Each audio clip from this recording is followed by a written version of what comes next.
بنی اسرائیل کے جو جرم تھے نا، ان میں ایک جرم قرآن مجید نے ان کا یہ بیان کیا ہے کہ بہت سوال کرتے تھے، بہت بحث کرتے تھے۔ ان کی جن چیزوں کو عبرت بنانے کا اور سبق لینے کا ہمیں کہا گیا ہے، ان میں یہ ہے کہ کثرت اور بے معنی سوال۔ ایک بندہ قتل ہو گیا ہے، حضرت کلیم کی بارگاہ میں وہ آئے ہیں۔ حضرت کلیم علی نبی نام علیہ الصلوۃ والسلام نے ان سے فرمایا ہے، ایک گائے ذبح کرو، مرنے والے کو اس کا کچھ حصہ مارو، مرنے والا اٹھ کے بتا دے گا مجھے کس نے قتل کیا۔ اب انہوں نے پوچھا جی گائے کا رنگ کیسا ہونا چاہیے، عمر کتنی ہونی چاہیے، بوڑھی ہو جوان ہو۔ اتنے سوال، بے معنی سوال، بے مقصد سوال، بحثیں ہی بحثیں اور الجھاؤ ہی الجھاؤ۔ اور زندگی کے اندر یعنی زمانہ بیت گیا یہ پوچھتے ہوئے کہ جناب عیسیٰ علیہ السلام کی نانی کا نام کیا ہے، حضرت موسیٰ کی والدہ کا نام کیا ہے، یہاں تک کہ ایک صاحب یہ پوچھنے آ گئے کہ بتایا جا سکتا ہے کہ معراج کی رات جو براق گیا تھا اس کا رنگ کیا ہے۔ خدا کے بندو، یہ سوالات آپ کی ضروریات کے سوال ہیں، عجیب نوعیت کے سوال ہیں۔ اور پھر یہ بحثیں جو لوگ چھیڑتے ہیں ان کو لوگ بڑا عظیم آدمی سمجھتے ہیں کہ دیکھو یہ بڑی خاص بات نکال کے لایا ہے۔ اور میں نے یہ داستان سرائی کے منظر حرم شریف میں دیکھے، ایسی بات کو روایت کر دیا جاتا ہے چند پیسے کمانے کے لیے کہ میں زیارتیں کراتا ہوں، وہ ایسی ایسی زیارت بیان کر دیتے ہیں جس کا تصور ہی نہیں ہے سرے سے۔ مجھے ایک صاحب زیارت کرانے کے لیے لے گئے تو کہنے لگے وہ جو نبی کریم علیہ السلام نے ایک مقام پہ فرمایا تھا نا کہ یہ بکری کا بچہ جو مرا ہوا ہے تم بتا سکتے ہو کہ اس کے مالکوں کی نظر میں اس کی کیا قیمت ہے؟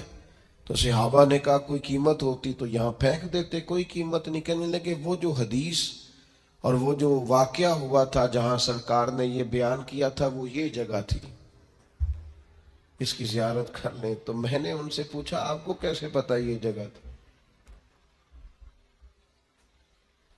میری بات کی سمجھ آ رہی ہے؟ کیسے پتا ہے آپ کو؟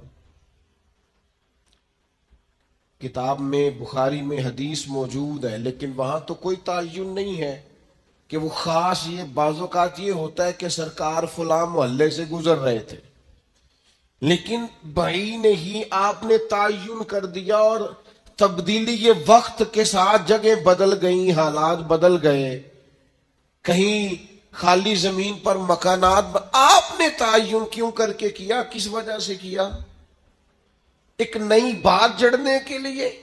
اسلام دنیا میں صرف بحث کرنے کے لیے آیا ہے؟ آپ روز ایک نئی بحث کریں گے، روز ایک نئی کہانی بنائیں گے، روز ایک آپ عنوان بنائیں گے جس پر مجادلہ ہو، مکالمہ ہو، مناظرہ ہو۔ دین کے اخلاقی پہلو اور جو عمل کے لیے دین دنیا میں آیا تھا اس پر عمل کب کرنا؟ فضول قسم کی ابحاث میں وقت ضائع ہوتا ہے اور ہم بڑے مزہ لے لے کے، لطف لے لے کے ان چیزوں کو سنتے ہیں، غور کرتے ہیں۔ عزیز بھائی سنو اللہ کے حبیب نے کیا فرمایا۔ حضور فرمانے لگے خوبصورت مسلمان وہ ہے جو بے مقصد باتوں کو چھوڑ دے، لایانی اور بے مقصد چیزوں کو چھوڑ دے، با مقصد معنی خیز جو اس کی ضرورت کا کام ہے وہ ضرورت کی حد تک اپنے آپ کو وقف رکھے۔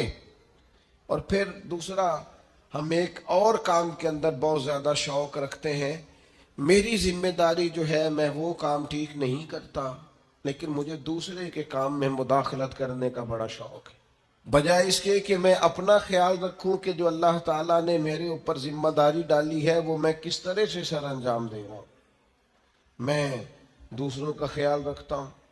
ہمارے استاد صاحب مختلف اساتذہ کی میٹنگ کرتے تو ایک جملہ ان کا مجھے بڑا یاد رہ گیا، وہ کہنے لگے مہربانی کیجیے گا اپنی اپنی کلاس کا خیال رکھیے گا، دوسروں کی کلاسوں کا خیال ہے وہ ان کی ذمہ داری ہے، ان کی ثواب دید ہے جو استاد اس کلاس کو پڑھاتے ہیں۔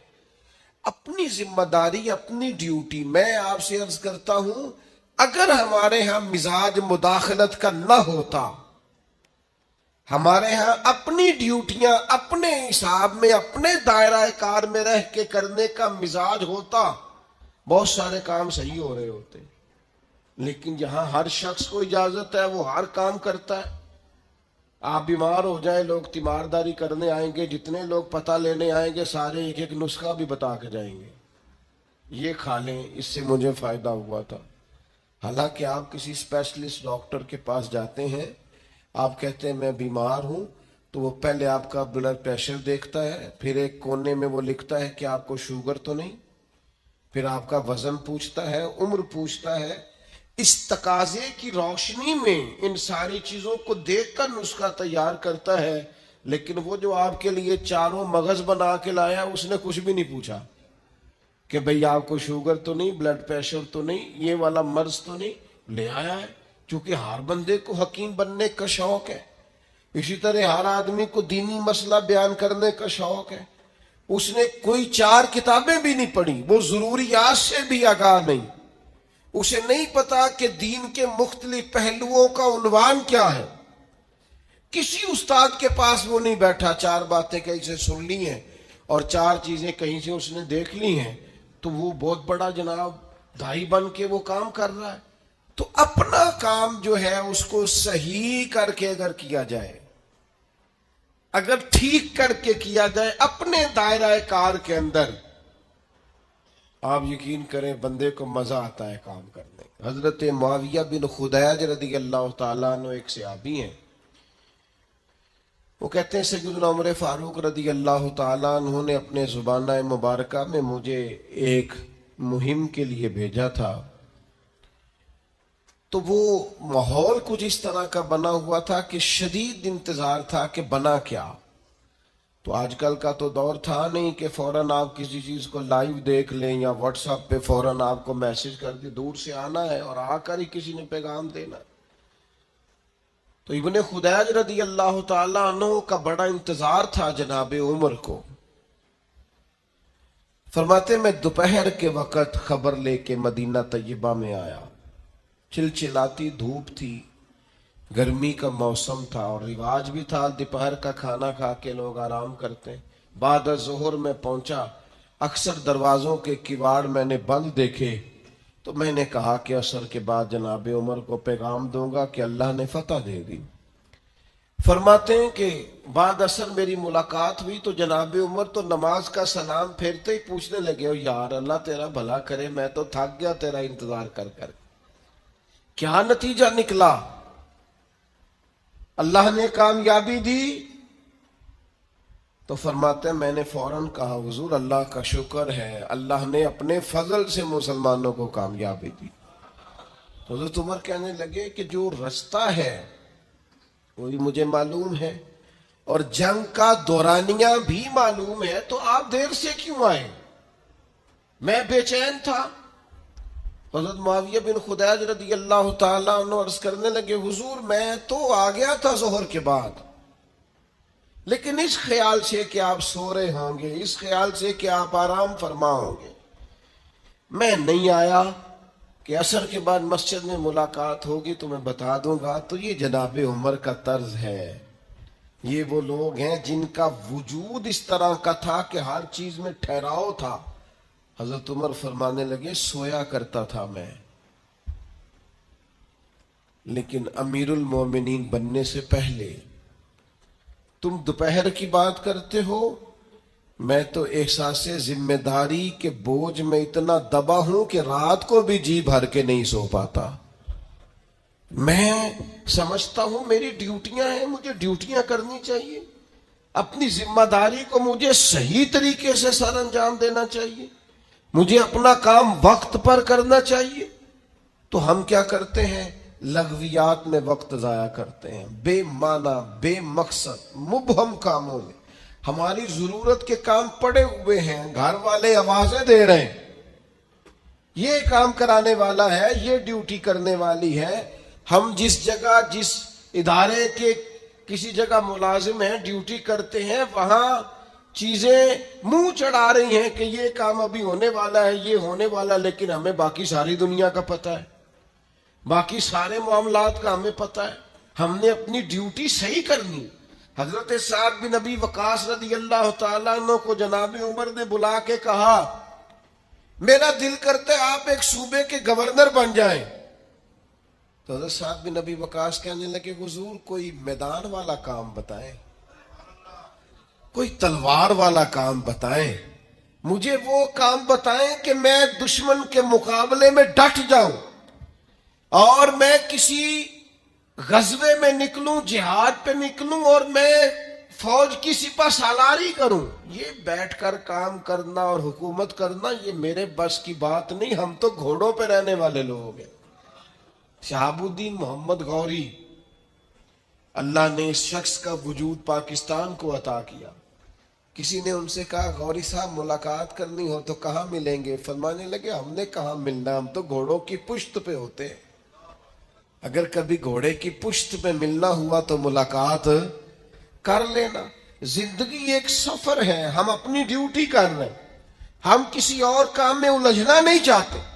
ہمارا ایک مشن ہے, ہمارا آنے کا ایک مقصد ہے. ہمیں کوئی شخص الجھانے کی کوشش نہ کرے. ہم اپنا سفر کر رہے ہیں, اپنی ڈیوٹی کر رہے ہیں, ہم اپنی ذمہ داریاں ادا کر رہے ہیں. ہم ڈیوٹیاں ہی نہیں کرتے, کوئی مقصد ہی نہیں ہے, کوئی کرنے کو کام ہی نہیں ہے. بس وہ یہ کہ کوئی لاؤبالی سا کام مل جائے, کوئی اچانک چکر چل جائے مشہور ہونے کا, کوئی اچانک سلسلہ چل جائے کو کسی طریقے سے آگے نکلنے کا, کوئی سبب لگ جائے کہیں دو جگہ پہ نام ہمارا بھی آ جائے. بے معنی کام ہے بھائی, بے مقصد ہے. پہلے بھی کہہ چکا ہوں, پھر کہتا ہوں, آپ کسی بڑے آدمی کے ساتھ, سیاستدان کے ساتھ, لیڈر کے ساتھ آپ نے فوٹو کھچا بھی لی تو جب اس کو آپ کا نام ہی نہیں آتا, جب وہ آپ کو جانتا ہی نہیں, مقصد کیا رہا؟ فائدہ اس ماڑے بندے کے ساتھ فوٹو نہ کھچوائیں جس سے جب بھی بات کریں وہ اسی وقت ہمارے لیے موجود ہو. اس کے ساتھ نہ وقت گزاریں جس کے ساتھ ہم سمجھیں کہ ٹائم گزر سکتا ہے. کیوں اس طرح کا لاؤبالی پن دکھاتے ہیں جس سے محسوس ہو کہ ہم شاید کسی احساس کے تلے دبے ہوئے؟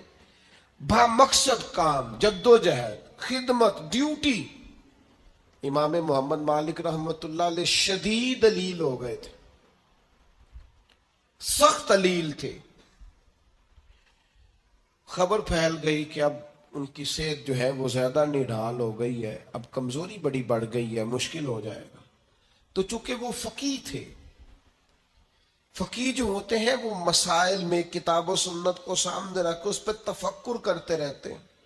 تفکر, ہر وقت غور کرتے ہیں. آج کل کے لوگ نہیں ہماری طرح کے جو ویوز چیک کرتے رہتے ہیں کہ بھلا کتنے ہو گئے, جو اس چکر میں پڑے رہتے ہیں کہ لائکس کتنے ہو گئے اور کمنٹس کتنے آ گئے. مطلب یہ لوگ نہیں تھے. فقاہت, دین کو سمجھنا, تدبر کرنا کہ نیا مسئلہ درپیش ہوا ہے, لوگوں نے مسئلہ پوچھا ہے تو اس کو کیسے حل کرنا ہے, اس پر غور کرنا قرآن و حدیث کو سامنے رکھ کر.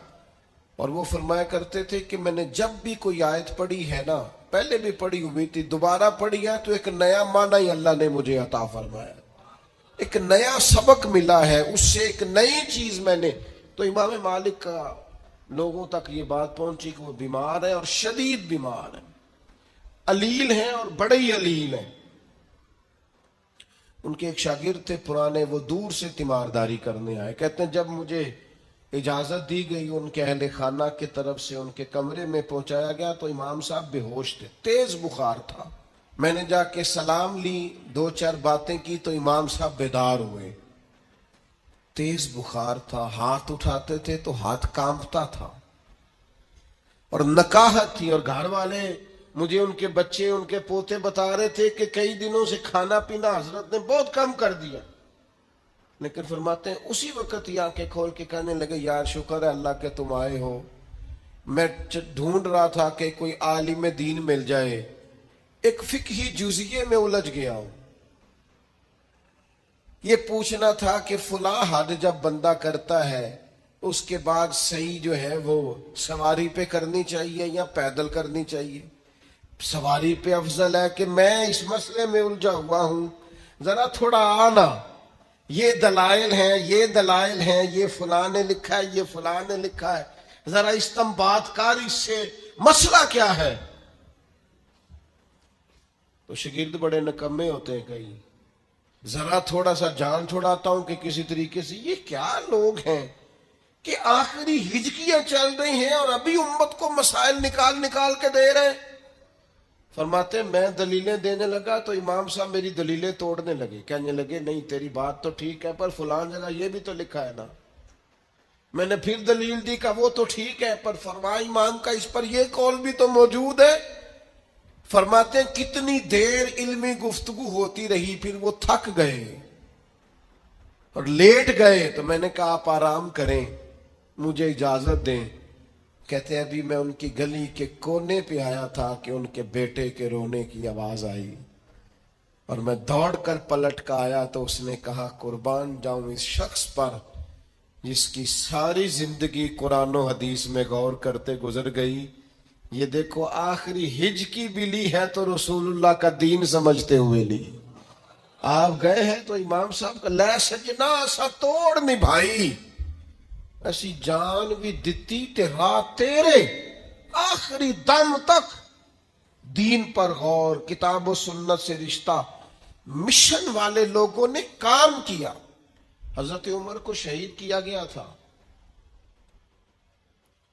خنجر کے ساتھ، اور وہ زہر میں بجھایا کرتے تھے خنجر، کتنے کتنے ہفتے زہر کے اندر خنجر وہ پورے طور پر چھری کو لگ جاتا تھا۔ وہ اس کا وجہ یہ لکھی ہے کتابوں میں کہ وہ خنجر جب مارتے تھے نا تو زہر میں بھگو رکھا ہوتا تھا بڑا بڑا عرصہ، تو اگر وہ خنجر کے زخم سے بندہ بچ بھی جاتا تھا تو اندر زہر اتر جاتا تھا جو خنجر کے ساتھ لگا ہوتا، اسے بچ نہیں پاتا تھا۔ تو شدید زخمی ہیں جناب فاروق اعظم، خون بہہ گیا اور طبیعت اتنی تکلیف میں ہے کہ آزمائش میں ہے جناب عمر فاروق۔ قریب سے ایک شخص گزرا حضرت عمر کے، تو اس کی شلوار جو تھی وہ ٹخنوں سے نیچی تھی، کمزوری ہے، نکاہت ہے اور آخری وقت ہے، زخم لگ گیا ہے۔ صحیح بخاری میں یہ حدیث موجود ہے۔ جیسے ہی وہ حضرت عمر کے پاس سے گزرا، حضرت عمر فرمانے لگے یار یہ ٹخنوں سے اونچی کر لو، یہی میرے نبی کا حکم ہے، اس کو ذرا اونچا کر لو ٹخنوں سے، یہ حضور کا طریقہ ہے۔ آخری وقت تک، آخر تک مشن پر کام۔ ہمارا کیا حال ہے؟ وہی فضولیات، وہی بے مقصد باتیں، یہ ایسی ویڈیوز جو ویسے ہی مطلب سنجیدہ آدمی کو نہیں دیکھنی چاہیے وہ بھی دیکھی جا رہی، ایسی چیزیں جو اگر ہم چھوڑ دیں نا، کچھ لوگوں کو صرف ہم چھوڑ دیں ویسے ٹھیک ہو جائیں، لیکن ہمارا مزاج ہی بڑا عجیب و غریب بن گیا۔ ہر فضول کام میں، ہر فضول بحث کے اندر ہم الجھے بیٹھے، ہر جگہ ہم نے الجھاؤ پیدا کیا ہوا ہے۔ ہر شخص جو ہے وہ بات تھوڑے دن پہلے مجھے ایک صاحب نے روکا دیا، میں لاہور میں کسی محفل میں تھا، کہا فلاں صحابی کے بارے میں فلاں آدمی نے یہ کہا ہے، تو میں نے کہا اس کی تو اوقات ہی نہیں بنتی، وہ صحابہ کا نام لے، یہ میرے رسول اللہ کے صحابہ ہیں، اس کی حیثیت ہے وہ حضور کے صحابہ کو ڈسکس کرے۔ ساری امت کے اولیاء، صوفیاء، محدثین، مفسرین، سارا علم، ساری فقاہت، ساری سمجھ، اپنی ساری خدمت دین اور پھر اپنی ساری عبادتیں، ریاضتیں، تقوی، پرہیزگاریاں کٹھی کر لیں تو کسی صحابی کے قدموں کی خاک تک نہیں پہنچ سکتے۔ یہ کہ تو بات کرے گا صحابہ پہ نہیں، حیثیت کے مطابق، اور پھر ہم کو اتنے فارغ ہیں کہ تیرا جواب دیتے پھرے۔ میں ایسے لوگوں کو قابل جواب نہیں سمجھتا، قابل رحم سمجھتا ہوں۔ قابل رحم لوگ ہیں آپ اب اس حیثیت سے بات کریں گے، آپ کو یہ زیب نہیں دیتا، اور نہ ہمارے پاس اتنا فضول وقت ہے کہ اس کی بات دیکھیں، اس کی بات دیکھیں۔ بڑے کام ہیں کرنے والے، بڑی ذمہ داریاں ہیں، بڑی ڈیوٹیاں ہیں، بڑی ساری جو ہے وہ خیال کرنا ہے ہم نے زندگی میں۔ تو اس لیے اپنی زندگی کو لغویات سے، فضولیات سے، غیر ضروری باتوں سے، اپنے کام کو بچائیں اور وہ والا کام کریں. حضرت امام مسلم رحمت اللہ علیہ نے مسلم شریف لکھی ہے، تو اس طرح نہیں لکھی جس طرح آج کل لوگ کتابیں لکھ کے مصنف بنتے ہیں کہ لائبریری میں بیٹھے تو بہت ساری کتابیں ان کے پاس پڑھی ہیں، تو ایک نیا مقالہ وہ تیار کرنا چاہتے تھے، مختلف دلائل اکٹھے کیے تو ایک نیا عنوان. اس طرح نہیں لکھی. یہ جب احادیث کی کتابیں وہ لکھتے تھے تو دور دراز کا سفر کرتے تھے، راویان سے ملاقات کرتے تھے اور پھر اس سے پوچھتے تھے تو نے کس سے سنی ہے، پھر اس شخص سے جا کے تصدیق کرتے اور وہاں جا کے معلوم کرتے. اگر گزر گیا ہوتا کہ یہ شخص وہاں، وہ محنت کرنے والے لوگ تھے. تو ایک وقت امام مسلم رحمت اللہ علیہ پہ وہ بھی آیا تھا کہ امام صاحب نے سالن اور روٹی کھانی چھوڑ دی تھی، صرف کھجور کھاتے تھے. وہ فرماتے تھے سالن روٹی جب کھاتا ہوں تو کتاب سے نظر ہٹتی ہے، لقمہ توڑنا پڑتا ہے اور سالن سے لگانا پڑتا ہے، تو میرے پاس ٹائم کم ہے، میں نے محبوب کی حدیثیں جمع کر کے امت کو دینی ہے، لہذا کھجور منہ میں رکھ لیتا ہوں، چباتا رہتا ہوں اور رسول اللہ کی حدیث پڑھتا رہتا. اتنا ٹائم نہیں ہے، اتنا وقت نہیں ہے، اتنا ٹائم نہیں. میں نے اپنی زندگی میں وہ اساتذہ دیکھے ہیں اپنی زندگی میں جنہیں دین پڑھانے کا اتنا شوق تھا کہ طالب علم آیا ہے، اس نے کہا جی میرا پڑھنے کا شوق ہے پر میں مزدور ہوں، کام کرتا ہوں، تو میں پڑھنا بھی چاہتا ہوں تو کس وقت آ جاؤں؟ تو استاد صاحب فرمانے لگے جڑے ویلے تو آ جائے گا میں تینوں اس ویلے ہی پڑھا دوں گا. ایک میں نے شاگرد ایسا بھی دیکھا جس نے کہا جی مجھے منڈی جانا ہوتا ہے صبح صبح اور فجر کے بعد میں چلا جاتا ہوں، تو انہوں نے کہا فجر سے 1 گھنٹہ پہلے آ جانا، تیری وجہ سے اٹھ کے میں تہجد کے نفل بھی پڑھ لیا کروں. وہ کہتا ہے 3 سال استاد صاحب تہجد کے وقت بھی پڑھاتے رہے، مشن تھا نا، کوئی کام کرنا تھا نا. لیکن جن لوگوں کے ذمہ کام ہی کوئی نہیں، ڈیوٹی کوئی نہیں، کوئی احساس ذمہ داری نہیں ہے، کوئی کچھ نہیں کرتے، وہ تو کیا ان سے کلام کیا جائے، کیا ان کو سمجھایا جائے؟ وہ وقت ضائع کرتے ہیں، اپنا بھی کرتے ہیں دوسروں کا بھی. میں کم از کم کوئی بہت بڑا آدمی نہیں ہوں، لیکن مجھے کوئی دوست آ کے کہتا ہے نا اگر کہ میں بور ہوتا ہوں تو میں اسے کہتا ہوں یار بور ہونے کے لیے بھی تو ٹائم چاہیے، ہمیں تو وہ بھی نہیں ملتا. بور کیسے ہو؟ کوئی مطلب بندہ فارغ بیٹھتا ہے تو بور ہوتا ہے نا، تو اب وہ مطلب بیٹھیں گے تو بور ہوں گے، اب پتہ نہیں کیوں بور ہوتے ہیں. کوئی کام کریں، خود بخود معاملہ ٹھیک. حضرت حکیم الامت مفتی احمد یار خان صاحب رحمت اللہ علیہ کے حالات میں لکھا ہے کہ حضرت ٹائم کے پابند تھے، اتنا کام کر گئے، اتنا لکھ گئے. وہ تو وہ مفتی صاحب سے کوئی شخص ملنے آتا تھا، فرماتے کیسے آئے ہو؟ کہتا حضور زیارت کرنے آیا تھا. تو فرمانے لگے وہ تو ہو گئی، اب جاؤ مجھے بھی کوئی کام کرنے دو، تم بھی کوئی کام کرو. زیارت کرنی تھی نا، زیارت کا مطلب کیا ہے؟ تو دیکھ لیا، ٹھیک ہو گیا، کام ختم ہو گیا، اب جاؤ تم بھی کوئی کام کرو، مجھے بھی کوئی. اور کوئی شخص مسئلہ پوچھنے آتا تو ہمارے یہاں لوگ مسئلہ پوچھتے ہیں تو مسئلہ پوچھتے نہیں، اور مفتی صاحب کو مسئلہ سمجھانے لگ جاتے ہیں. وہ دیکھو نا جی پھر انج بھی تو ہوندا ہے نا، اب دیکھو نا جی بیوی نے غصہ بھی تو دلایا تھا نا، اب دیکھو نا جی وہ میری اماں کے بارے میں بات کرے تو اب میں طلاق نہ دوں تو پھر اس نے مجھے کہا جے پیو دا ہے تو دے مینوں طلاق. تو اب دیکھو نا اتنا غصہ بندے کو آ جائے. تو ہم کہتے ہیں مسئلہ پوچھیں، اب مسئلہ سمجھائیں تو نا تو سمجھا رہے ہیں. تو وہ کیا کرتے، وہ کہتے یار تو نا مجھے تفصیل نہ بتا، مجھ سے پوچھنے کے آیا، وہ لفظ بول، جملہ وہ میں نے کام بڑا کرنا. قرآن مجید کے 1 پارے کی 1 جلد لکھی، تفسیر کی انہوں نے، اور صدیاں بیتنے کو ہیں، ان کی تفسیر لاجواب ہے. کام کیا زندگی میں، جو کام کرے گا وہ ادھر ادھر الجھے گا، کوئی اس نے تو ڈیوٹی کرنی ہے. مبہم اور فضول باتیں، جس کو ہم نے استاد مان لیا ہے، جسے ہم نے بزرگ مان لیا ہے، پھر اس سے سوال بھی پوچھو تو کوئی معیار کا سوال پوچھو. جسے ہم نے اتنا بڑا مقام دیا ہے کہ ہمارا شیخ ہے، اس کے ساتھ کلام بھی کرو تو غیر معیاری تو نہ کرو. اس کے ساتھ تمہاری گفتگو بھی ہو تو اس کا بھی سٹیٹس ہو، اس کا بھی کوئی انداز ہو، اس کا بھی کوئی لہجہ ہو.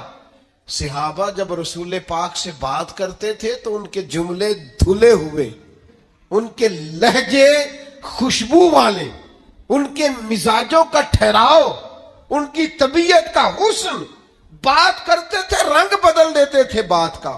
دیکھیے نا حضرت انس نے، لوگوں بھی سوال پوچھتے ہیں، حضرت انس نے آ کے سوال پوچھا ہے. سب لوگ پوچھتے ہیں قیامت میں کیا ہوگا، قبر میں کیا ہوگا، دروازے بند ہوں گے، سب لوگ قیامت کے بارے. حضرت انس کا سوال دیکھو، سوال کا حسن دیکھو، اس حسن میں تڑپ دیکھو، تڑپ میں ذوق دیکھو، اور اس ذوق پر پھر جو نتیجہ نکلا ہے، ساری امت فیض یاب ہوئی. قبر میں گھٹن ہے، اس پر بھی سوال پوچھا جا سکتا ہے. پل صراط پہ تکلیف ہے، بات پوچھی جا سکتی ہے. قیامت میں اللہ کے حضور کھڑے ہونے ہے، وہ جو خوف ہے پوچھا جا سکتا ہے. حضرت انس کے لہجے میں جو غلامانہ فکر ہے، اس فکر میں جو تازگی ہے، وہ کیسی نرالی ہے. حضرت انس بن مالک کہنے لگے حضور قیامت والے دن اگر آپ کو ڈھونڈنا ہوا تو بھلا میں کہاں ڈھونڈوں؟ مطلب آپ کو میں نے ملنا ہوا نا میدان حشر میں. بھئی یہ تو حضور نے کہیں بتایا ہی نہیں تھا کہ ذرا مجھے ڈھونڈ لینا جلدی کر کے، کہیں بھی بیان ہی نہیں کیا. حضور آپ کو ڈھونڈنا ہو، یہ ترمذی میں موجود، حضور میں بھلا کہاں تلاش کروں؟ تو محبوب کریم مسکرائے. قیامت کے سوالات میں خوف ہے، ڈر ہے، اور اچھی بات، لیکن یہاں اس خوف میں بھی حسن پیدا ہو گیا.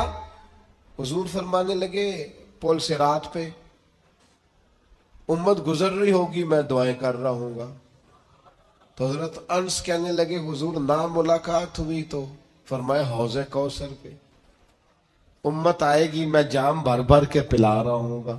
یا رسول اللہ وہاں ملاقات نہ ہوئی؟ فرمایا میزان عدل پہ اعمال تل رہے ہوں گے، میں غلاموں کے لیے دعا مانگ رہا ہوں گا. اب یہ بھی ایک سوال ہے، لیکن معیار ہے سوال کا، معیار ہے، معیار. بوڑھے بابا جی آئے ہیں، آ کے حضور سے پوچھتے ہیں یا رسول اللہ قیامت میں حساب کس نے لینا ہے؟ اللہ تعالیٰ نے. تو کہا حضور پھر مجھے امید ہے معافی ہونی ہے. تو حضور فرمانے لگے وہ کیسے؟ عرض کی یا رسول اللہ کریم جب غالب آتا ہے نا معاف ہی کر دیتا ہے. تو اللہ کے محبوب نے یہ بھی سوال سنا، لیکن معیار ہے نا. پوچھا کس سے؟ محبوب مطلق سے. سوال کا سٹیٹس دیکھو. حضور غالب آتا ہے تو معاف کرتا ہے. وہ بات کہہ کے چلے گئے تو کریم نے تبصرہ کیا، فرمانے لگے بندہ تو سادہ تھا، بات دیکھو کتنی گہری کر گیا، کیسی بات کر گیا ہے، کیا بات کو کہاں لے گیا. تو اب مسلمان معیاری ہے، مسلمان کا وقار ہے، مسلمان کی ایک شان ہے. اس کا دیکھیں نا باتیں ہی ہوتی ہیں نا. تو کسی نے کہا تھا بات گرچہ بے سلیقہ ہو کلیم، پر بات کرنے کو سلیقہ چاہیے. بے سلیقے کی بھی بات ہو تو ذرا سلیقے سے کرو.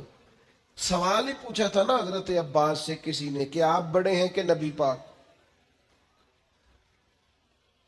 آپ مجھے سچ بتائیں، آپ کو سمجھ آئی ہے نا وہ کیا پوچھنا چاہتا؟ عمر ہی پوچھ رہا ہے نا. حضرت عباس چچا ہے، یا عباس آپ بڑے ہیں کہ حضور بڑے ہیں؟ تو سادی سی بات ہے. عمر پوچھی ہے تو عمر بتا دیتے. تو حضرت عباس نے اس بات کو عمر بتانے کو بھی اتنا سلیقہ دیا کہ مسلمان کا حضور کے بارے میں گفتگو کا معیار کیا ہونا چاہیے. کہنے لگے بڑے تو حضور ہی ہیں، پیدا پہلے میں ہوا تھا. حالانکہ جو سوال پوچھا تھا وہ بالکل سادہ تھا، عام فہم تھا کہ آپ عمر میں بڑے ہیں، یا حضور عمر پوچھی تھی. لیکن بات گرچہ بے سلیقہ ہو کلیم، بات کرنے کو سلیقہ چاہیے. سلیقہ مسلمان کا معیار ہے. وہ مبہم بات نہیں کرتا، غیر معیاری بات نہیں کرتا. اس کی بات معیاری ہوتی ہے، اس کا کام کرنا معیاری ہوتا ہے، اس کا انداز بے مقصد نہیں ہوتا. وہ با مقصد سا، جچا تلا سا، وہ رسیلا سا، سجیلا سا، اس کا اٹھنا بیٹھنا، اس کا طرز زندگی معیاری سا. میں طالب علموں سے اکثر ایک بات کہتا ہوں اپنے لہجے میں کہتا ہوں شدید بھوک بھی لگی ہو نا تو کھانا اس طرح نہیں کھانا کہ لگے شدید بھوک لگی ہوئی، یعنی یہ نہ ہو کہ تمہارے کپڑے سارے کھانے سے بھر جائیں، ایسے لگے کہ سالن سے اس نے غسل کر لیا۔ بھوک لگی ہے ٹھیک ہے، لیکن یہ کہ اس میں بھی ٹھہراؤ ہو، متانت ہو، سنجیدگی ہو۔ کوئی شخص یہ تو کہے، ادھر دیکھو، یہ تو کہے اسے بھوک لگی ہے، یہ کبھی نہ کہے کہ بھوکا ہے۔ بھوک لگنا اور ہے، بھوکا ہونا اور ہے۔ بھوک لگ جاتی ہے، بھوک کا علاج ہوتا ہے، بھوکے کا علاج نہیں ہوتا۔ اس لیے بھوک لگنا عیب نہیں، پر بھوکا ہونا اللہ معاف کرے یہ تو یاد رکھیں آپ کا معیار ہے۔ آپ کھانا بھی کھائیں تو ذرا معیار کے ساتھ۔ حالات تھوڑے خراب ہو گئے، ماحول ذرا اور طرح کا ہو گیا ابا جی کے انتقال کے بعد، تو میری والدہ مجھ سے کہنے لگی اور ہمارے بہن بھائیوں سے کہ کوئی پوچھے نا آج کی پکایا سی، تو کہنا بڑا اللہ کا شکر ہے، اعلیٰ کھانا کھایا۔ کئی دفعہ رات کو وہ رات کی روٹیوں کو تھوڑا پانی لگا کے صبح گرم کر دیتی، کہتی نرم ہو گئی۔